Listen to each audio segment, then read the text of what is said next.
শত বিপ্লবী বন্ধুর রক্তের দামে লেখা জুলাই জাতীয় সনদ ২০২৫। জাতীয় নেতৃবৃন্দের স্বাক্ষর সম্পন্ন হয়েছে। রাষ্ট্রযন্ত্র, সরকার ব্যবস্থা কিংবা রাজনীতিতে আগামীর বাংলাদেশ কেমন হবে সেটির রূপরেখাই এবার এক মলাটে। ঐতিহাসিক এই দলিলে এবার বাস্তবায়নের প্রতিজ্ঞা নিয়ে স্বাক্ষর করল রাজনৈতিক দল ও জোটের প্রতিনিধিরা। এটিকে নতুন রাজনৈতিক সমঝোতার দলিল হিসেবে পূর্ণ বাস্তবায়ন নিশ্চিত করার অঙ্গীকার করে দলগুলো।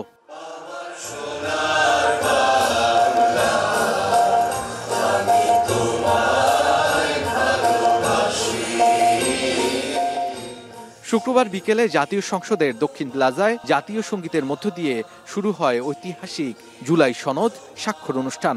যোগ দেন প্রধান উপদেষ্টা ডক্টর মোহাম্মদ ইউনূস সহ ৫৪ জন রাজনীতিবিদ।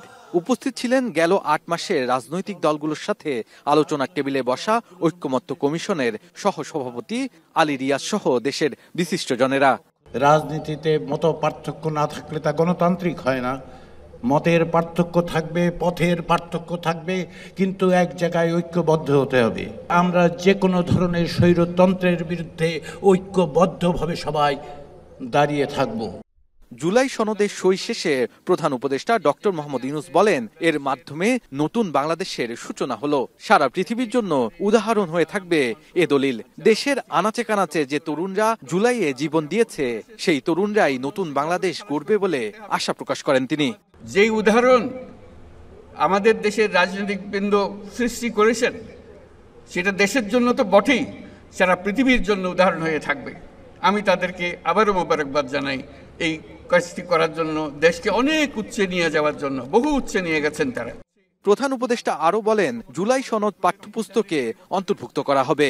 মাতারবাড়ি সমুদ্র বন্দরকে আধুনিকায়ন করলে বাংলাদেশ নতুন সিঙ্গাপুরে পরিণত হবে বলেও জানান তিনি। আমাদের পরিকল্পনায় যদি আমরা মাতারবাড়ি,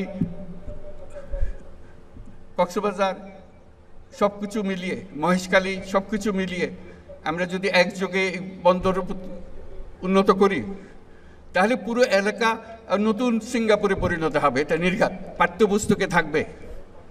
আমরা কিভাবে ঐক্যমতে এসেছি, কি কি বিষয় বিবেচনা করেছি, তারা কেন এই সিদ্ধান্তে এসছে।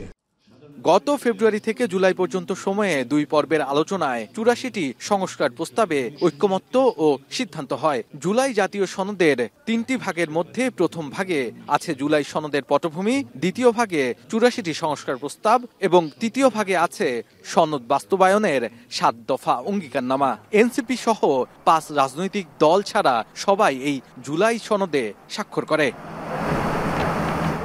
জাতীয় সংসদের দক্ষিণ প্লাজা আজ সাক্ষী হলো এক ঐতিহাসিক ঘটনার। সেই ঘটনা বলে দিচ্ছে আগামীর নতুন বাংলাদেশ হচ্ছে জুলাই সনদ ২০২৫ সেটির আঙ্গিকে। এবং প্রধান উপদেষ্টা বললেন, আজ থেকে পুনর্জন্ম হলো এই বাংলাদেশের। শাহাদাত আফরো, এখন, ঢাকা।